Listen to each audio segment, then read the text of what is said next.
Good morning guys, it is Bláithín from Style of Living. I hope you guys are well. I have been wanting to make a sort of a more chatty style segment for my channel for a while, and my wonderful friend Laura from How to Get Your Shit Together suggested that I start doing a little segment maybe once a week or twice a month and call it Morning Brew with Blah, which I thought was such a cool thing to do. It's just a little kind of clip video where I just kind of want to have a chat about whatever. Basically, if you want to suggest a topic or theme or question, you can do so in the comments below. This is my second cup of coffee of the day, which is much needed because darling Indiana is not taking any naps during the day at the moment. I think we've hit the 4-month sleep regression. And the irony of how and when I am filming this video is not lost on me. Basically, I am only in the door from my mummy group. Somehow he fell asleep on the way home. He is still asleep. I have grabbed the camera. I don't even have proper lighting or my tripod out. I am just going with it. Especially considering the topic I want to talk to you about today. It all seems perfectly aligned somehow. Today I want to talk about a topic that is very personal to me at the moment, but I know is not unique and can be pretty universal for mums and dads. And that is the struggle that I have faced since becoming a mum. And as I say, I know this is not unique to me. I am sure that everybody has experienced, every parent has experienced this at some point in their lives. The biggest struggle right now for me with a new baby who is just gone 16 weeks is the lack of free time. Be that free time to do things that you would normally do or that you would want to do or like to do, or even like practical things that you sort of need to do, like housework and cleaning and, you know, errands and things like that. I never during my pregnancy envisaged the challenge that would be.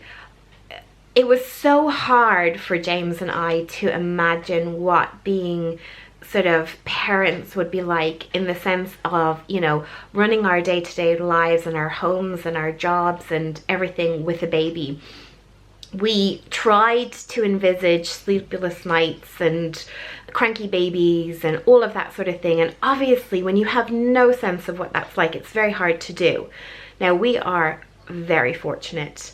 Our baby sleeps through the night, and I know that that is rare. He is a special unicorn baby, and we are not giving him back for that. He is a great sleeper at night.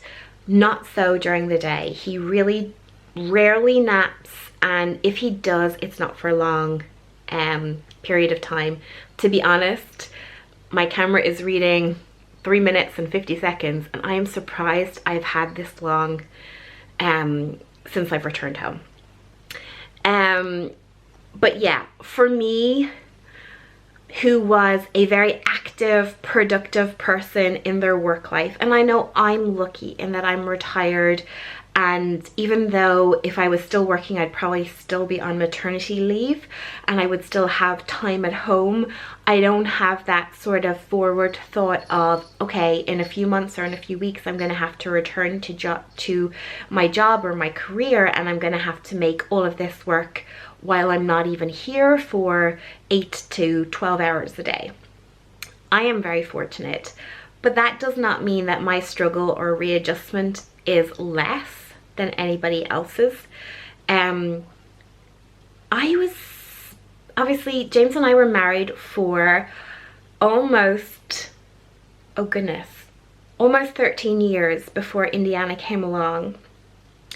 I had a very good career that I know I chose to leave, and I am very grateful that I had that opportunity to retire and that we are still in a very good position. Obviously we've made adjustments, but that we're still very fortunate and we live a really great lifestyle that is supported by James. But even when I retired through my pregnancies, and even though most of them I spent in bed, I was on bed rest for the majority of all of my pregnancies, I still felt I got way more done than I do now with a newborn. Of course, I am doing the most important job in the world, which is looking after my baby. And I love it. I do not get me wrong. But that's just not all me. No one person is just a parent. Obviously, you're an individual as well. And I'll be completely honest and say that it has taken me, and I'm still adjusting, all of this time to come to terms with the fact that right now, because obviously with each change and development that Indiana makes, things do change. When he was sort of 0 to 6, 8 weeks, I had far more time than I do now. He is older and more active, more demanding in some ways and not in others. And I know next month things will evolve and change again, and so on and so on. But overall, the struggle for me has been that I can't do as much in the house or for myself or for projects that I might have in mind. And I've had to sort of turn down offers that normally I would jump at because I simply know that I wouldn't have the time to participate or attend in them. And that's tough when you've spent so long being able to do those things. And like I say, I am coming to terms with that, and I am finding new ways of doing things. But definitely, it's weird. In one way, I have just fallen so seamlessly into being a mum, and I love it. I really, really do. James and I did have a conversation before we made this big life altering move of me retiring and James essentially going back to college, retraining and getting a new job because he worked with me. We did have a conversation about him being a house husband or staying home if we were fortunate enough to have kids. For us, it is our goal that one of us is at home with the children, at least until they begin school. We just feel for us that we don't want to go down the childminder or creche route if we can avoid it. Obviously that could change and we'll adapt to that, but right now this is our hope and our goal. So I was terrified that James might say, yes, I would love to be, you know, a stay-at-home dad or a house husband, because I wanted to be. Now thankfully he didn't. He was really happy and excited to actually study and go after something that he'd wanted to do for quite some time. So in one way, you know, our decision to really try very hard for a family you know, sort of paid off dividends in so many ways. But for me, definitely the struggle with not being as free as I once was is not a sort of a byproduct, I don't know if that's the right word, but you know, of being a mum. And I'm sure I'm not alone. I'm sure there are mums and dads out there who stay at home or who are largely responsible for their kids probably feel like that as well. And like, I think it's normal. Obviously, having a baby is a massive adjustment for anybody.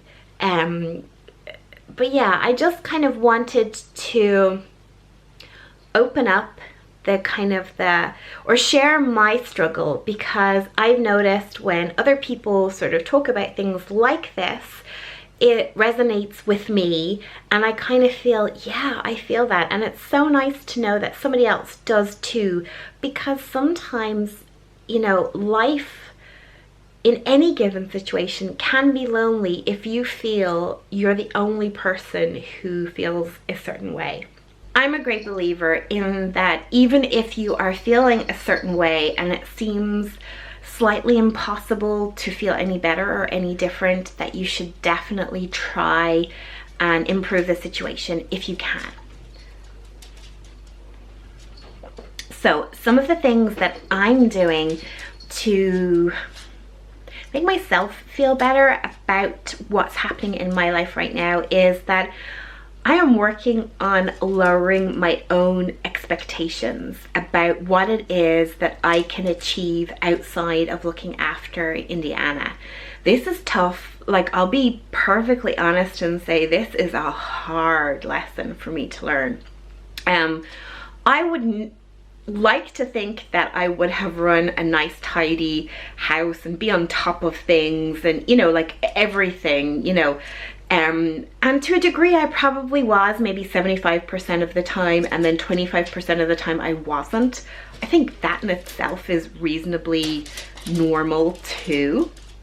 Now it's probably flipped. I probably feel like 25% of the time I'm on top of everything, and 75% of the time I'm not. That's tough, you know, for me to accept. Sorry, my puppy and my cat are playing behind me. They're the little noises you hear. So what I work on is every day I try to have one house thing and one personal thing that I hope to achieve that day. Now, normally my list, which is often mental these times, because I don't physically have the time to write it down, is much longer. There will be many more things I would like to try and do. But I have learned that if I can get that one house and one personal thing done, that I have to consider that enough, because obviously I'm doing a whole host of other things as well, like look after my child, which of course, you know, really needs pretty much 100% of my time and energy at the moment. And that would be my tip to you. It's not an easy, like, it sounds easy. It sounds like, oh great, I only have 2 things to do today. But when you're the type of person who wants to do many more and is used to doing many more, accepting that 1 or 2 things per day is enough can be a really big struggle. I'm getting better at that. I am sort of letting go, as the song would say, of a lot of things, but certainly it is taking time.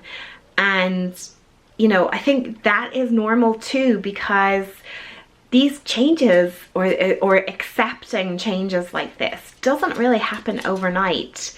So I would encourage anybody who is feeling similar to myself to really look about what is the key things for you. You know, is it the fact that you can't do enough? Is it the fact that your house is always untidy? Is it the fact that you feel unsupported by friends or family? Whatever that might be. And look at how you can change 1 or 2 things per day, and start there. Start small as well, because sometimes you do get overwhelmed by everything too.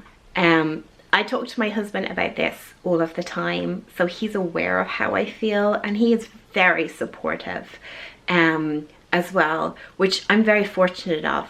But sometimes it's all in here, and that can be a difficult one to reconcile. So, as you can hear, my timer's up. My little dude is awake. So, morning brew is over, and I've got to go back to being a mum. If you liked this video, please do give it a thumbs up. If you've not already done so, please do subscribe. And any topics you want to talk about, let me know in the comments below. Thanks guys, and see you in the next video. Bye!